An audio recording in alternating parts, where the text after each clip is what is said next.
Bonjour chers auditeurs. Bienvenue sur notre chaîne. Nous vous remercions de votre soutien. Si vous êtes nouveau, nous vous invitons à vous abonner et à cliquer sur l'icône pouce levé si vous avez apprécié cette vidéo. Ce faisant, vous resterez informé et notifié à chaque fois que nous publierons un nouveau contenu. Aujourd'hui, nous avons le plaisir de vous présenter la leçon 5 du troisième trimestre de l'année 2024. Le titre de cette leçon: Les miracles autour du lac. Prions. Notre Père Céleste, nous te remercions pour cette leçon. Nous demandons à ton Esprit Saint de nous guider et de nous aider à comprendre cette leçon et aussi à la mettre en pratique. Nous te prions au nom de Jésus. Amen. Notre texte clé se trouve dans Marc chapitre 5 verset 19. Il leur dit alors, Jésus ne le permit pas, mais il lui dit, retourne auprès de tes amis et raconte-leur tout ce que le Seigneur a fait pour toi, et comment il a eu pitié de toi.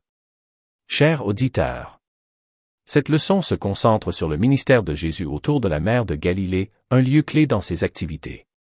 Le récit nous présente deux événements significatifs sur la mer de Galilée, calmer une tempête en Marc 4 et marcher sur l'eau en Marc 6. Entre ces deux événements, Jésus accomplit de nombreux miracles sur terre et ses disciples entreprennent leur premier voyage missionnaire. L'objectif principal de ces récits est de révéler la puissance divine de Jésus, en montrant sa capacité à calmer les tempêtes, à chasser les démons, à guérir les malades, à ressusciter les morts, à prêcher, à envoyer des disciples, à nourrir des milliers de personnes avec des ressources limitées et à marcher sur l'eau. Ces actes aident les disciples et les lecteurs à reconnaître Jésus comme le Fils de Dieu. Leçon du dimanche, calmer la tempête. Dans Marc, chapitre 4, versets 35 à 41, Jésus et ses disciples sont sur un bateau lorsqu'une tempête menace de le couler. Malgré le danger, Jésus dort, mais lorsque les disciples le réveillent, il ordonne à la tempête de s'arrêter et les eaux se calment. Les disciples sont à la fois stupéfaits et effrayés, se demandant qui est Jésus, étant donné son contrôle sur la nature. Ce récit reflète un thème biblique commun, la puissance divine se manifeste, suscitant la peur, le réconfort et une réponse humaine. L'événement met l'accent sur la nature divine de Jésus, ce qui permet aux disciples et à nous, lecteurs, de le reconnaître comme le Fils de Dieu. Nous sommes encouragés à faire confiance à la puissance de Dieu dans nos vies. Leçon du lundi. Peut-on entendre un murmure au-dessus d'un cri? Dans Marc 5, versets 1 à 20, Jésus rencontre un homme possédé par un démon dans la région des Gadaréniens. L'homme vivait dans des tombeaux, se faisait du mal et ne pouvait être maîtrisé par personne. Lorsqu'il s'approche de Jésus, il tombe dans une position d'adoration, cherchant de l'aide malgré les cris des démons qui l'habitent. Jésus ordonne aux démons de partir et leur permet d'entrer dans un troupeau de porcs, qui se noie dans l'eau. Cet événement montre l'immense pouvoir de Jésus sur le mal et met en lumière la lutte permanente entre les forces du bien et du mal. Bien que les démons reconnaissent l'autorité de Jésus et que les habitants de la ville lui demandent de partir, l'homme guéri devient un puissant témoin de Jésus, démontrant l'impact transformateur de son intervention divine. Quel espoir pouvez-vous tirer de cette histoire concernant le pouvoir de Jésus de vous aider dans vos difficultés? Leçon du mardi, sur les montagnes russes avec Jésus. Dans Marc, chapitre 5, versets 21 à 24, Jaïrus se distingue pour plusieurs raisons. En tant que chef de synagogue, il appartient à un groupe souvent opposé à Jésus. Pourtant, poussé par le désespoir pour sa fille mourante, il tombe aux pieds de Jésus, faisant preuve d'une profonde humilité et d'une foi dans le pouvoir de guérison de Jésus. Alors que Jésus accompagne Jaïrus, leur voyage est interrompu par une femme souffrant d'une maladie qui dure depuis 12 ans. Sa foi la conduit à toucher les vêtements de Jésus, ce qui entraîne une guérison immédiate. Bien qu'elle craigne la réaction de Jésus, il la rassure en soulignant l'importance de la guérison physique et spirituelle. Revenant à l'histoire de Jaïrus, Jésus continue jusqu'à sa maison, où il ressuscite la fille de Jaïrus en lui disant tendrement, Talitha Koumi, ce qui signifie, petite fille, lève-toi. Cette séquence d'événements nous montre le pouvoir de Jésus sur la vie et la mort et sa compassion pour ceux qui sont dans le besoin.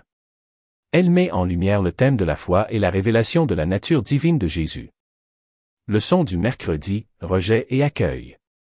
Dans le livre de Marc, chapitre 6, versets 1 à 6, Jésus est rejeté par les habitants de sa ville natale, Nazareth. Ils ne peuvent concilier sa nouvelle autorité et ses miracles avec le Jésus qu'ils connaissaient comme charpentier. Leur familiarité avec sa famille et son ancien métier les amène à douter de sa mission divine. Il peut aussi y avoir du ressentiment parce que Jésus a accompli la plupart de ses miracles ailleurs et qu'il a eu un conflit antérieur avec sa famille. Dans Marc 6, versets 7 à 30, la mission des 12 apôtres contraste fortement avec la décapitation de Jean-Baptiste. Les apôtres sont envoyés pour diffuser le message de Jésus, en s'appuyant sur l'hospitalité des autres, ce qui favorise les liens avec les personnes qu'ils servent. En revanche, Jean le Baptiste est emprisonné et exécuté en raison de la manipulation d'Hérodiade sur Hérode. La mort de Jean est décrite avec des détails horribles, soulignant la dureté de l'opposition à laquelle il a été confronté. La juxtaposition de la mission des apôtres et de la mort de Jean nous montre le coût de la vie de disciple et la résistance au message de Dieu. Le destin de Jean préfigure la mort, l'ensevelissement et la résurrection de Jésus, indiquant la crise ultime et le triomphe qui attendent Jésus et ses disciples. Chers auditeurs, réfléchir aux expériences personnelles de rejet ou de crise peut offrir de précieuses leçons de résilience et de foi, aidant à naviguer dans les défis futurs avec plus de sagesse et de confiance dans le plan de Dieu. Leçon du jeudi, un Messie différent. Dans Marc, chapitre 6, versets 34 à 52, Jésus et ses disciples sont confrontés au problème de nourrir une grande foule de 5000 personnes. Alors que les disciples suggèrent d'envoyer la foule chercher de la nourriture, Jésus les nourrit miraculeusement avec 5 pains et 2 poissons, démontrant ainsi son pouvoir divin.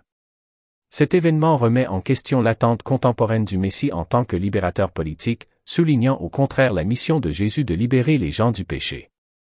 Après le miracle, au lieu de mener une révolte contre Rome, Jésus se retire sur une montagne pour prier. Cette action met en évidence sa véritable mission, libérer les gens de l'esclavage du péché et non répondre aux aspirations politiques et militaires de l'époque.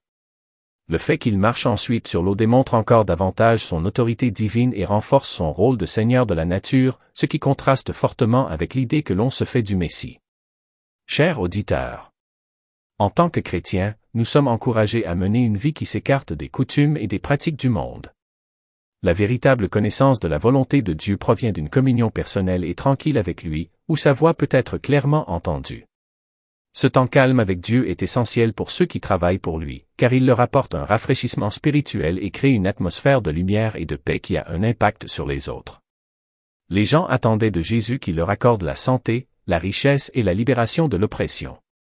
Ils avaient du mal à comprendre pourquoi il avait refusé d'être le roi d'Israël, ce qui a engendré des doutes et de l'incrédulité. Ce malentendu a été exploité par Satan, ce qui a entraîné une perte de foi et de loyauté parmi le peuple. En tant que chrétiens, il nous est rappelé d'avoir foi dans le plan de Dieu, même lorsqu'il ne répond pas à nos attentes, et de rester ferme dans notre croyance, en évitant les pièges du doute et de l'incompréhension qui peuvent conduire à la perte de la foi.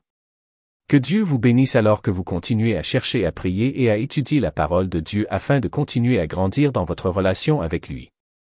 Amen.